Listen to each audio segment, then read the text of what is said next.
আসসালামু আলাইকুম ওয়া রাহমাতুল্লাহ।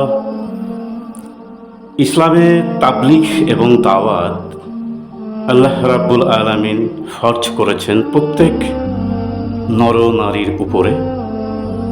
তো এই যে দাওয়াত বা তাবলীগ কোথা থেকে কিভাবে আমরা কোন কোন পর্যায়ে পৌঁছাবো সেই চমৎকার দিক নির্দেশনা রয়েছে। আর আমাদের প্রিয় নবীজি তো তাগিদ দিয়েছেন।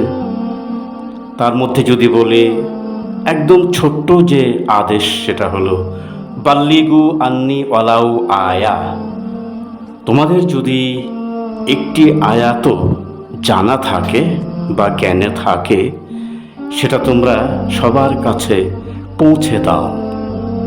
তো আমরা চারটি স্তরে বিভক্ত করেছি।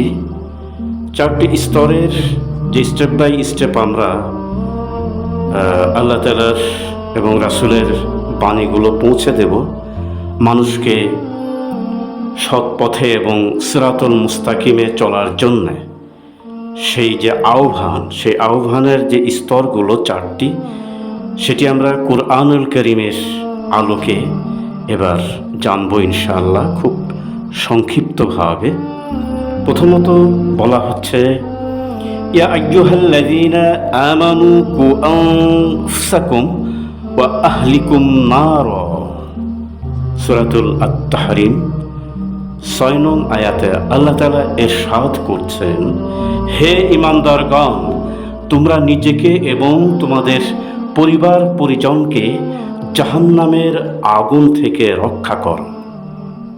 দ্বিতীয়ত যে পর্যায়ে আমরা দাওয়াত পৌঁছাবো সেটি হলো নিকট আত্মীয়দের কাছে। এখানে কুরআনুল কারীম যে নির্দেশনা দিচ্ছেন সেটা হলো ওয়া আনজির আশিরাতাকাল আকরাবিন। সূরা আশ-শুআরা ২১৪ নং আয়াত। হে রাসূল, আপনি নিকটতম আত্মীয়দেরকে সতর্ক করুন। তৃতীয়ত সমাজের লোকদের নিকট ইসলামের দাওয়াত আমাদেরকে পৌঁছাতে হবে। এ বিষয়ে পবিত্র কুরআনুল কারীম যে নির্দেশনা দিয়েছে সূরাতুল আনআম ৯২ নং আয়াত বলা হচ্ছে ওয়ালিতুনজির উম্মাল কুরা ওয়া মান হাওলাহা।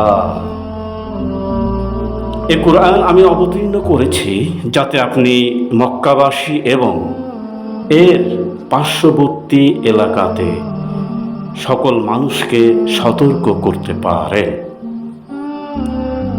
চতুর্থত এবং এটি চারটি স্তরের শেষ, সেটি হলো পবিত্র কোরআন ঘোষণা করছে কুনতুম খায়রা উম্মাতিন উখরিজাত লিন্নাস।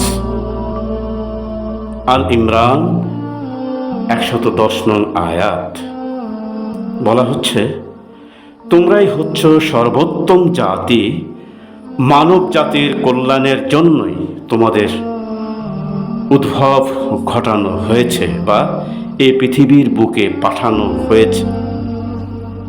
অর্থাৎ বিশ্বের সকল মানুষের নিকট চতুর্থতম স্তরে আমরা কোরআন এবং হাদিসের যে দাওয়াত সেটা আমাদেরকে পৌঁছাতে হবে।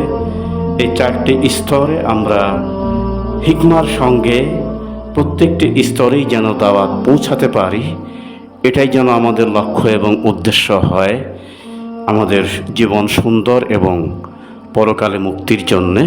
আল্লাহ আমাদের তৌফিক দান করুন, আমিন।